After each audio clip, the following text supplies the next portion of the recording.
Donald Trump has upended the world order, and it's not clear what will take its place. In the inaugural Vantage Point essay from Australia Institute Press, Dr. Emma Shortis examines the future of our alliance with the United States, which all too often makes us less safe and not more. You can order your copy of After America, Australia and the New World Order now, or you can become a foundation subscriber to Vantage Point and save 25% on an annual subscription. Find it at australiainstitute.org.au/store or via the link in the show notes. This place is multiple times older than the pyramids. What does it say about us as a society that we would prioritise industrial development, continued gas expansion and corporate profits over priceless, ancient, cultural heritage? One for Mum, one for Dad, and one for the country.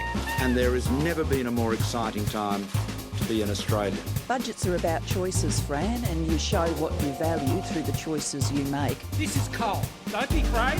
Don't be scared. The Treasurer knows. I want an economy that works for people, not the other way around. We'll just end up being a third-rate economy, a banana republic. Just follow the money. Near Dampier, in the far northwest of Australia, is a vast outdoor art gallery. The ancient Aboriginal rock art of Murujuga is extraordinary, but it's under threat from rampant industrial development. Pollution from Woodside's Northwest Shelf gas hub is degrading the art, which has existed there for tens of thousands of years. To some breaking news for you now, the life of Australia's largest oil and gas project will be extended to 2070. In order to get that investment in renewables, you do need firming capacity, whether it be batteries, hydro, or gas. Certainly a lot of the gas that would be put through the Northwest Shelf in an extended lifetime of that facility would go overseas. That's why it was built. The move is being welcomed by Woodside Energy, as you would expect, but it comes as the United Nations knocked back a bid to add ancient rock art surrounding the gas plant to the World Heritage List. Despite this, the Labor government just signed off on a 40-year extension on the Northwest Shelf. Not only is the project a massive carbon bomb, it's putting the irreplaceable artwork at risk. Welcome to Follow the Money, the Australia Institute's podcast which explains economics, politics and policy in plain English. I'm Elinor Johnston-Leek, Senior Content Producer at the Australia Institute, and joining me to talk about the Murujuga rock art and the Northwest Shelf is Stephen Long, Walkley Award-winning journalist and Senior Fellow here at the Institute. Hello, Stephen. G'day, Elinor. Now, Stephen, we've recently been up at Murujuga. Can you please share with the listeners what we were there to do?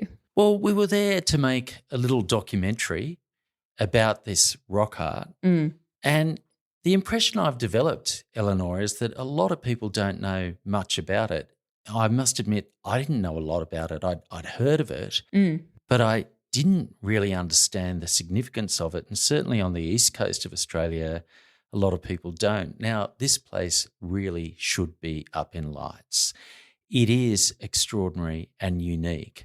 You have engravings etched into the rock that chart changes in history over 50,000 years, prehistoric animals from the time of megafauna, the oldest depiction of the human face. I mean, in other countries in the world, everyone would know about it. It would be the subject of high-priced tours and they'd be looking after it. And whilst we were up there, we were lucky enough to have a few people show us around. One of them was Raylene Cooper, who is a traditional custodian and runs a group called Save Our Songlines, which is trying to stop the rampant industrial development that's going on in this area. People look at the Mona Lisa as something really incredible. This is a Mona Lisa, but it's on a natural landscape. That's the canvas. This is the beauty of it. When you look at the rock art here, it's telling our story. This is our Bible, this is our cathedral, and this is who we are. So, Elinor, the artwork really blew me away. What was your impression? I mean, like you, I didn't know too much about it going into it. And I think the thing that most people don't understand is that it's not just, some pieces of rock art in a cave or something like that, like a lot of examples around the world.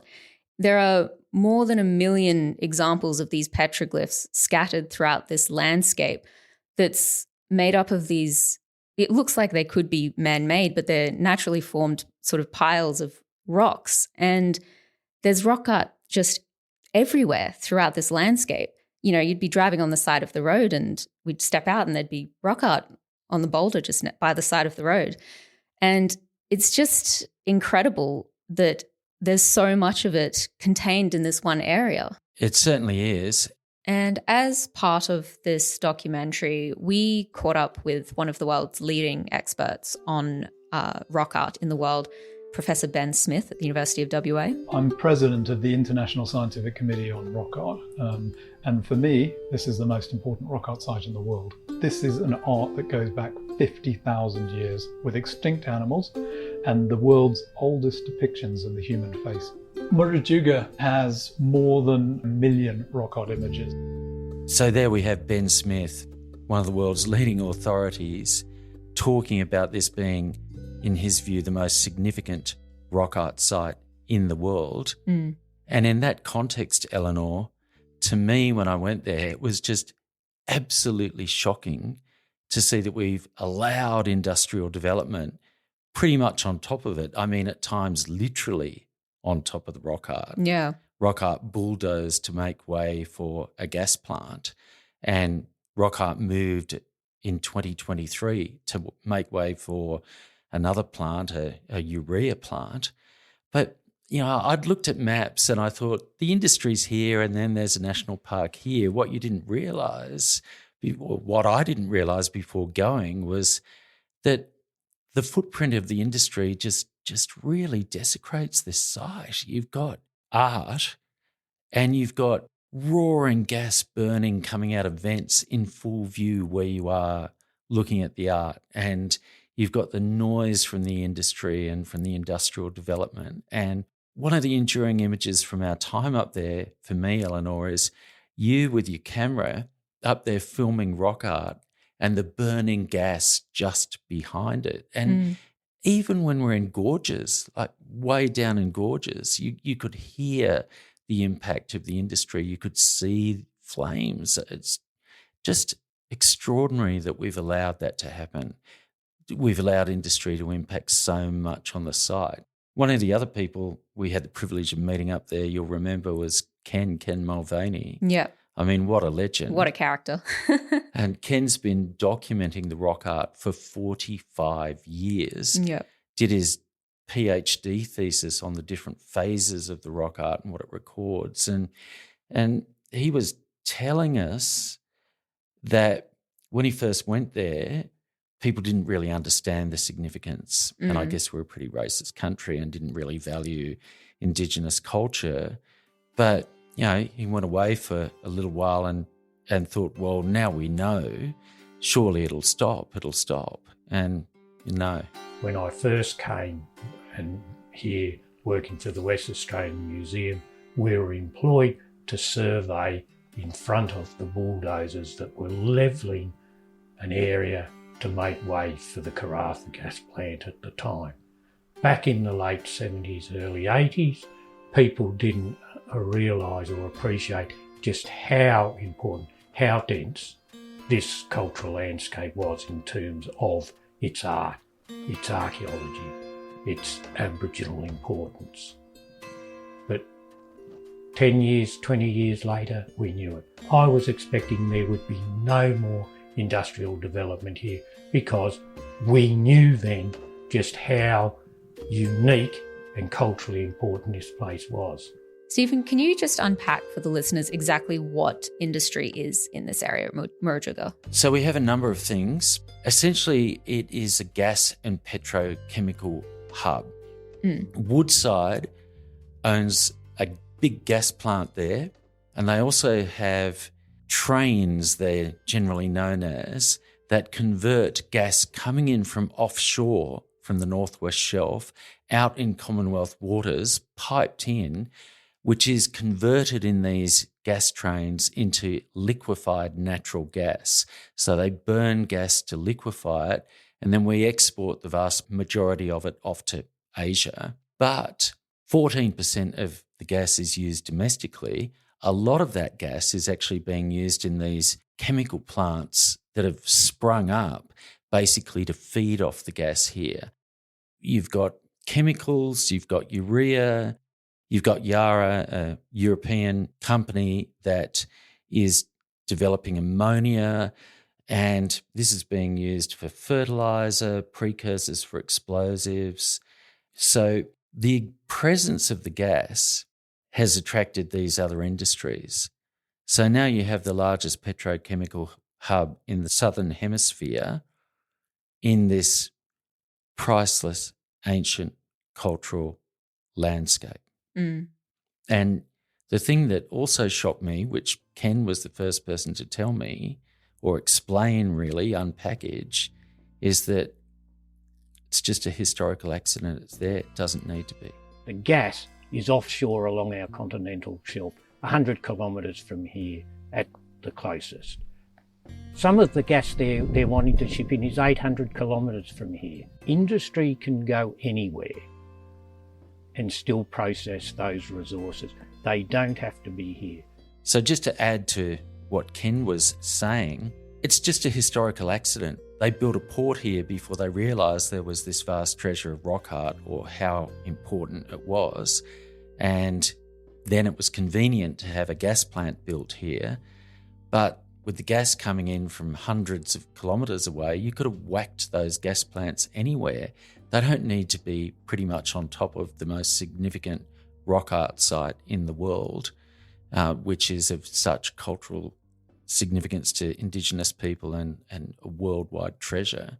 Just doesn't have to be there at all. And it's not just the sort of visible footprint of the industry, is it? It's also the emissions that are coming from the industry. Yeah, I guess there's two kinds of emissions that are really of importance here. One is the fact that this is going to be a massive carbon bomb, 4.3 billion tonnes of emissions from the extension and expansion of Woodside's gas development. But in terms of the rock art, what's really important is the industrial pollutants, that the burning of the gas is creating what are called NOx and SOx, nitrous oxide emissions and sulfur oxides, which experts throughout the world say have the potential to degrade the surfaces of the rock art.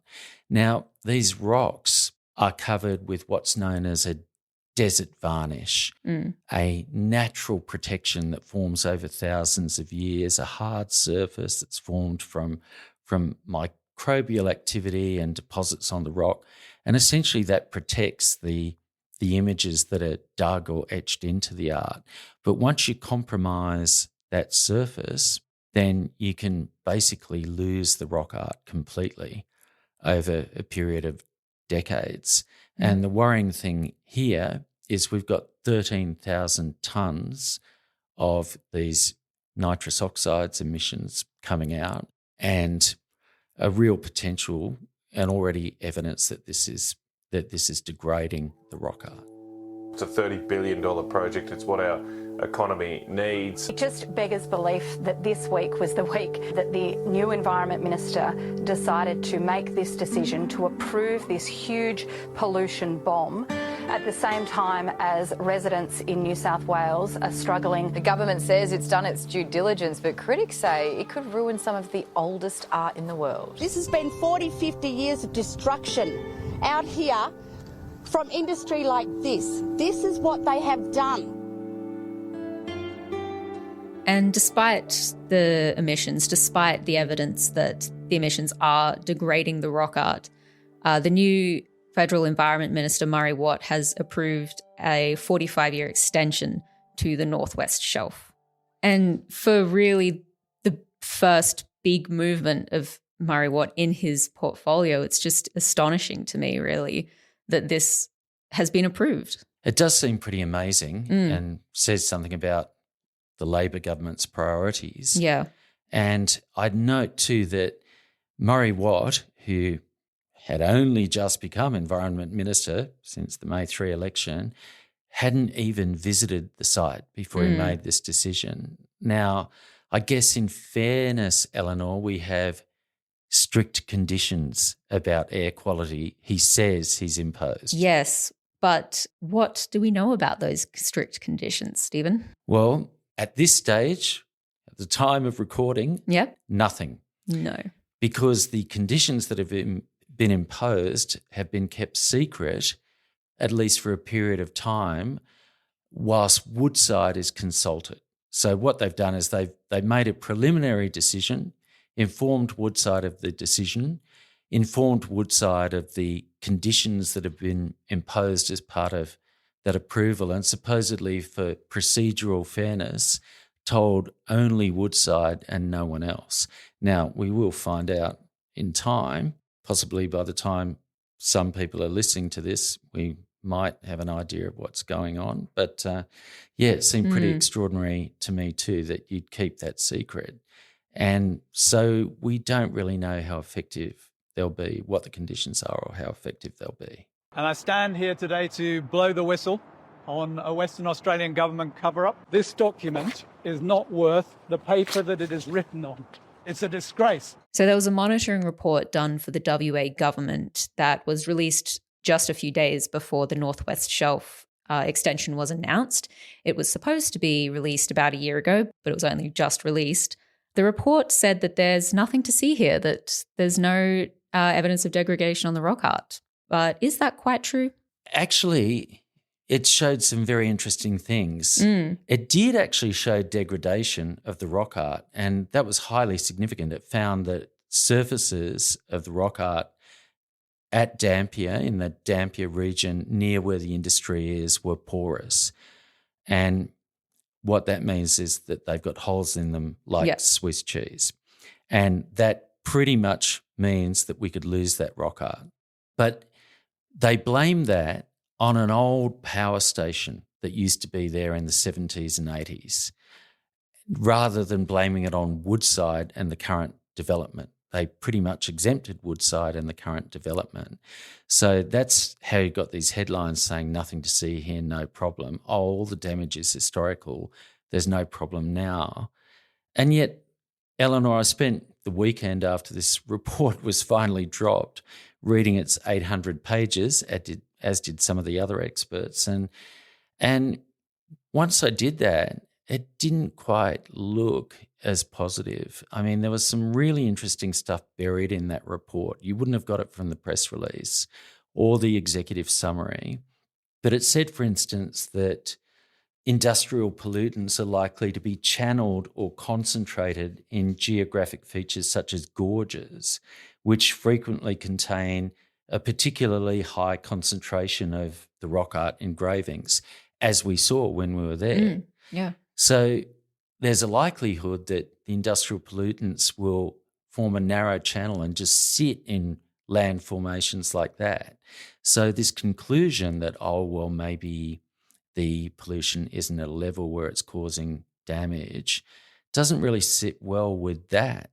But even on that blaming of emissions on this old power station versus what's now, when myself and others like Ben Smith went into the body of the report, we found evidence that, well, actually, the emissions are far higher now than they were when that power station was in existence. Like, the emissions now are double or quadruple overall what they were back then, which again, sort of doesn't really stack up. Yeah, it doesn't sit so easily. And then they also found that most of the rock art surfaces they tested were acidic. And all the evidence from around the world says that when you get these really acidic rock art surfaces and you combine that, say, with a bit of dew and moisture, that it can eat away at those surfaces and wreck the rock art. But they somehow found that rain up there is alkaline. Now, alkaline rain hardly happens anywhere. It's highly unusual anywhere in the world, especially when you've got acidic industrial pollutants taking place.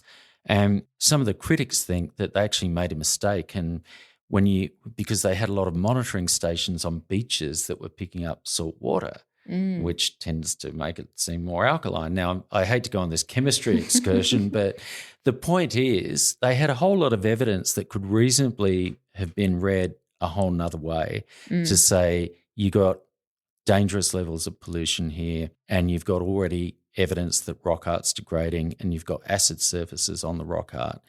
But they chose to put emphasis on other findings. And then evidence emerged that this report had actually been doctored, that things had been changed. Doctored in what way? So initially, in the executive summary, there'd been a chart which had a line which showed an early warning sign about dangerous levels of pollution and a graph showing that at some sites near the industry, pollution levels were already above that warning sign level. But guess what they did? They took out that line showing where the early warning sign was. So you couldn't see that the pollution at key sites was already above that. That is really concerning, Stephen. And in another development from last week, because a lot happened all at the 1 week. Sure did. The Murujuga rock art was nominated to be added to UNESCO's World Heritage List. The process for the nomination was actually started by the former Environment Minister Tanya Plibersek. But just last week, right before the extension approval was announced, UNESCO actually knocked back the bid. In a draft decision, the World Heritage Committee referred the nomination back to the Australian government to allow it to quote, prevent any further industrial development adjacent to and within the Murujuga cultural landscape. Stephen, why didn't they give the site World Heritage status? I'll just backtrack for a second because I'm kind of hyperventilating thinking about that day. We were sitting there here at the Australia Institute and first came the extraordinary news that UNESCO had essentially, for now at least, knocked back the listing of this unique rock art on the World Heritage List because of its cultural values. And then the government's decision. So, what a hell of a day. Yeah. Why did they knock it back? Well, they did two things. They called on the government to stop all industrial development adjacent to the site, plus they called for existing development essentially to be unwound and the area be remediated. So it's not just a concern about the pollution, about the industrial pollutants and the threat to the rock art, because the government's now madly lobbying, saying we're going to try and do something about that. And hey, look at this report that says it's not too bad. It isn't just about that. It's those issues that shocked us also concerned UNESCO and the heritage experts, that we've essentially allowed rampant industrial development to compromise this extraordinary, priceless, ancient archaeological and cultural heritage.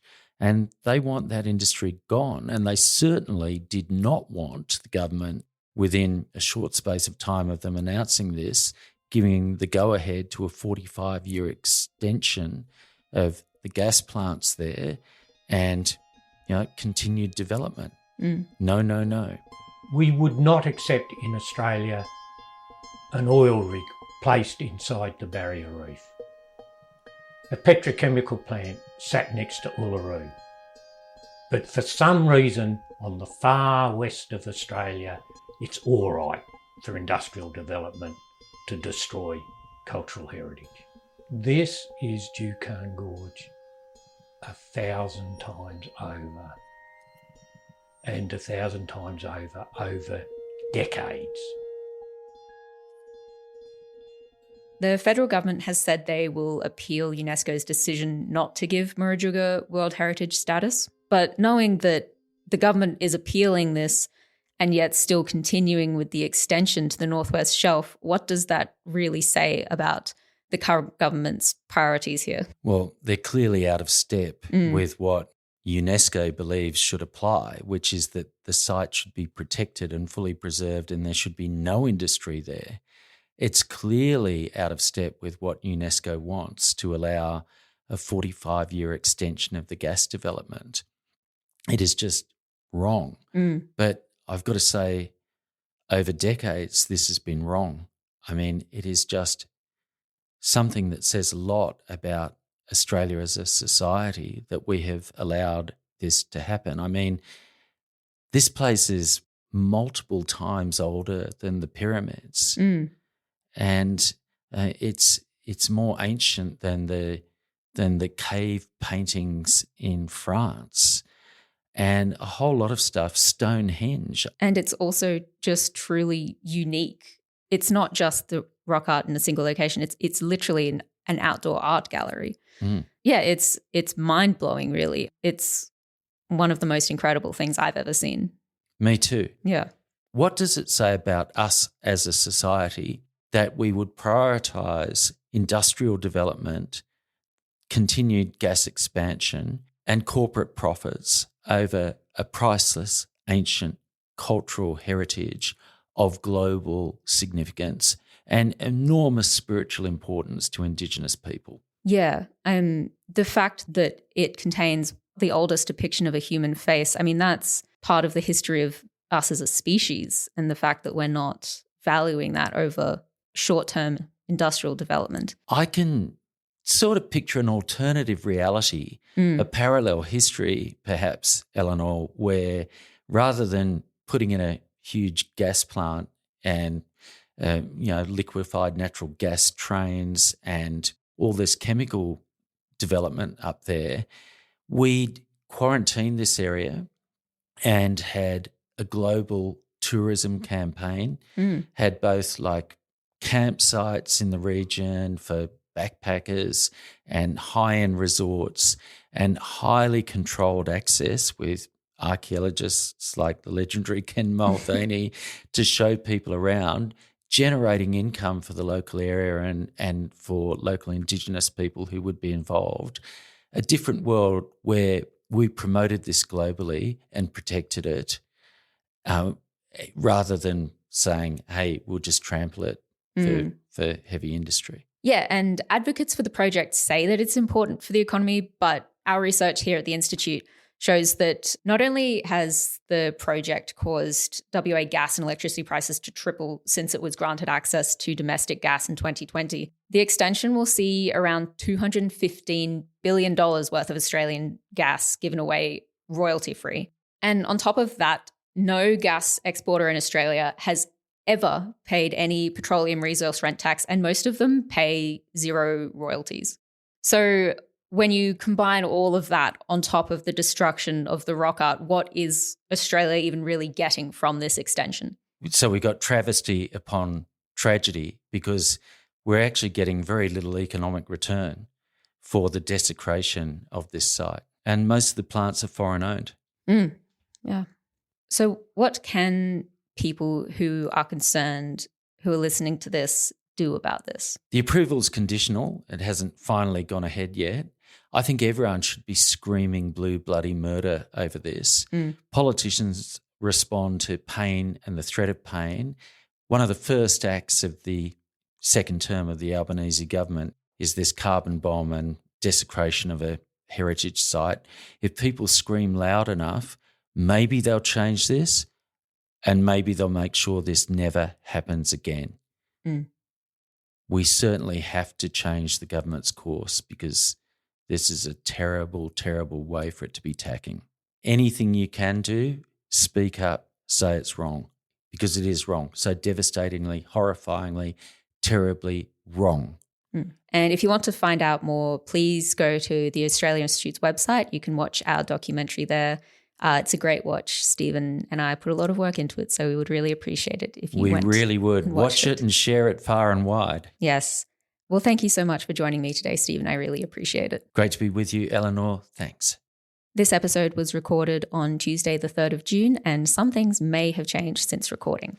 We'd love to hear your thoughts on the show today. You can reach out to us via email at podcasts@australiainstitute.org.au, or you can find us on social media. We're at australiainstitute.org.au on Blue Sky and at the Oz Institute, that's with an AUS, on Instagram and Twitter. Our theme music is by Jonathan McFeet from Pulse and Thrum, with additional music from Blue Dot Sessions. I'm Elinor Johnston-Leek. Thanks for listening.